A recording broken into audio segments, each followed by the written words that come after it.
बचपन में ज़्यादातर लोगों के द्वारा उनके माता या पिताश्री से एक प्रश्न अवश्य पूछा गया होगा कि ये बताइए हम पैदा कैसे हुए थे, या फिर बच्चे कैसे पैदा होते हैं। और ये सवाल सुनते ही माताश्री और पिताश्री बच्चों को ऐसे देखते हैं जैसे इन्होंने कोई अपराध कारित कर दिया। कुछ देर पश्चात जब स्थिति थोड़ी सी नॉर्मल होती है, जब माताश्री और पिताश्री अगली बगली झांक चुके होते हैं, उसके पश्चात वो एक मनगढ़ंत काल्पनिक कहानी सुनाते हैं, जैसे कि बेटा तुमको कोई साधु देकर गया था, या तुम आसमान से गिरे थे, या धरती फाड़ कर प्रकट हुए थे, ऐसा कुछ करके।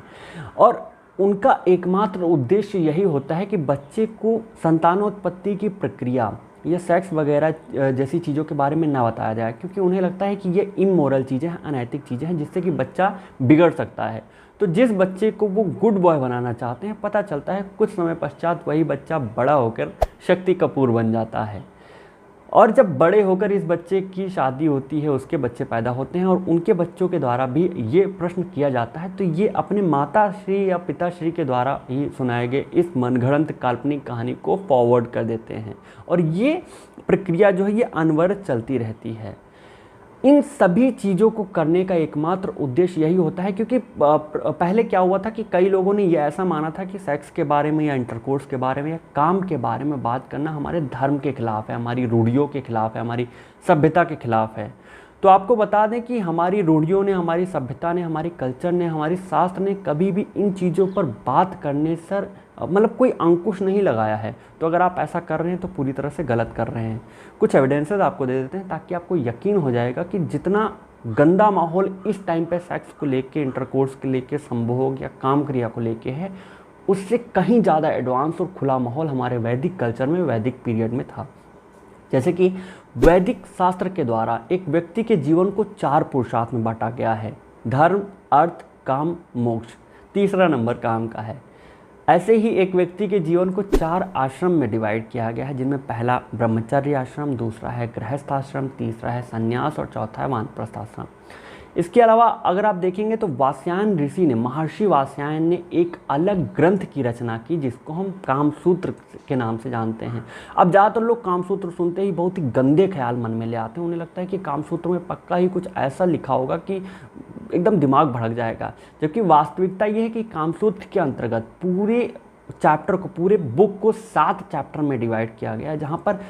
अलग अलग विषयों को, अलग अलग सब्जेक्ट्स को इंक्लूड किया गया है, जो कि एक व्यक्ति के जीवन को सफलतम रूप से चलाने के लिए, व्यक्ति के सर्वांगीण विकास के लिए आवश्यक हैं। और सबसे लास्ट पॉइंट में आपको ये बता दें कि क्या ये जो वात्स्यायन ऋषि का जो लिखा हुआ ये कामसूत्र था, ये बच्चों को गुरुकुल पद्धति में पढ़ाया जाता था, ताकि क्योंकि वो ब्रह्मचर्य आश्रम से गृहस्थ आश्रम की ओर शिफ्ट हो रहे होते हैं, तो उनको पता होना चाहिए कि गृहस्थ आश्रम को सफलतम पूर्वक कैसे तरीके से निभाया जा सकता है, गृहस्थ आश्रम के सुख कैसे भोगे जा सकते हैं, आनंद कैसे लिया जा सकता है। और हमारे प्राचीन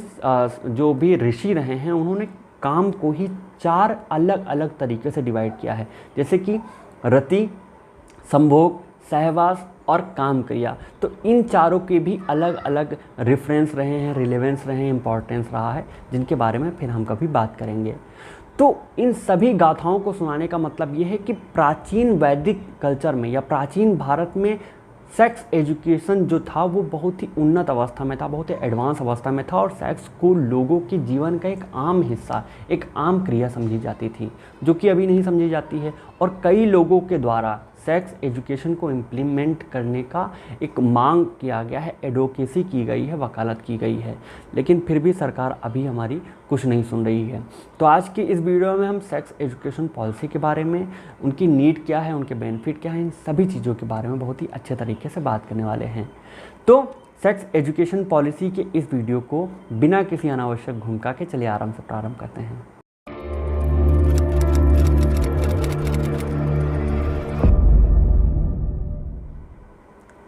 तो सबसे पहले और सबसे आखिरी में हम एक ही पॉइंट के बारे में बात करने वाले हैं कि आखिर सेक्स एजुकेशन की आवश्यकता ही क्यों है,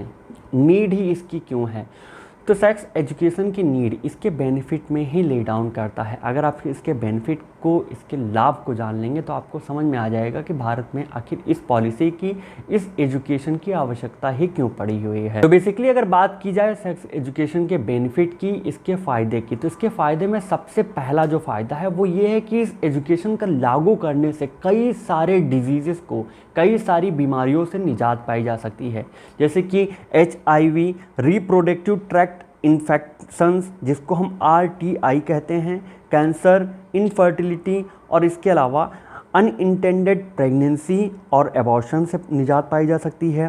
प्री मैच्योर इंटरकोर्स और अनप्रोटेक्टेड सेक्स से पूरी तरह से निजात पाई जा सकती है। इसके अलावा बहुत सारे क्राइम्स जैसे कि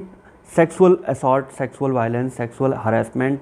non consensual sex like rape और रेप के कई सारे एग्रीवेटेड वर्जन्स और aggravated forms, teasing, outraging modesty, cyber teasing, cyber bullying, cyber stalking, इन सारे अपराध हैं जो भी क्राइम्स हैं, इनसे भी एक उल्लेखनीय सीमा तक इनसे निजात पाई जा सकती है, इनसे छुट्टी पाई जा सकती है, छुटकारा पाया जा सकता है। Next thing is good, great and healthy social relation and marital life को भी अचीव किया जा सकता है इसके द्वारा। और सबसे लास्ट पॉइंट में इनफर्टिलिटी और सेक्स डिजीज़ से पूरी तरह से छुटकारा पाया जा सकता है। सेक्स डिजीज़ के बारे में बताने की कोई आवश्यकता नहीं है, ये वो गुप्त रोग हैं जिनके बारे में आपको आपके शहर के, आपके इलाके के दीवालों पे बड़ा बड़ा अक्षर में लिखा हुआ मिल जाएगा, जिसके नीचे किसी हकीम का पता दिया होगा कि ये आपको गारंटीड इलाज देते हैं। तो अगर सेक्स एजुकेशन पॉलिसी को सही तरीके से इम्प्लीमेंट किया गया भारत सरकार के द्वारा, भारत के स्कूल्स में, कॉलेजेस में, बेसिकली अगर हम बात करें तो इस एजुकेशन पॉलिसी को 15 से लेके 25 वर्ष के युवकों को, इन युवकों को, युवतियां हैं यानी कि बॉयज़ एंड गर्ल्स हैं, इनको दी जानी चाहिए, क्योंकि यही एक उम्र होता है जबकि लड़के शिफ्ट होते हैं। बच्चे एक एज से दूसरे एज में, एक फेज़ में शिफ्ट हो रहे होते हैं, और इस टाइम पे अगर इनको ये सही नॉलेज मिल गई तो ये ढेर सारे मिथ से, ढेर सारी गलतियों को करने से बच जाएंगे जो कि सेक्स को लेकर लोगों के मन में। और सबसे आखिरी में ये प्रश्न आता है कि आप जो ये इतना सारा ज्ञान बांट रहे हैं, इसका आधार क्या है, कहीं पे इसका उपयोग हुआ है या फ़ायदे देखने को मिले हैं या नहीं मिले हैं। तो आपको बता दें कि नीदरलैंड में और इसके अलावा US में, इन दोनों में ही इस सेक्स एजुकेशन पॉलिसी को कंप्रहेंसिव फॉर्म में इम्प्लीमेंट किया गया और इसके बहुत ही बेहतर परिणाम देखने को मिले हैं। जैसे कि वहाँ पर सेक्स जितने भी वायलेंसेस होते हैं, सेक्स असॉल्ट वगैरह, जो भी इनसे रिलेटेड क्राइम्स हैं, उनमें काफ़ी कुछ कमी हुई है। इनसे रिलेटेड जो डिजीज़ हैं, जो कि RTI वगैरह है या STI वगैरह है, HIV है, इन सब में भी उत्तरोत्तर ये कमी आई है, बहुत कमी आ गई है। और जेंडर इक्वल स्टेटस को भी अचीव किया जा सका है इसके द्वारा ही। तो जब इतने फ़ायदे इन कंट्रीज़ में देखने को मिले हैं, तभी तो भारत में इनकी बहुत ही ज़ोर शोर से डिमांड चल रही है कि भारत में भी इस पॉलिसी को लागू किया जाना चाहिए। तो अंततोगत्वा मेरी यही राय है, मेरी यही ओपिनियन है और यही रिक्वेस्ट भी है भारत सरकार से कि जितनी जल्दी हो सके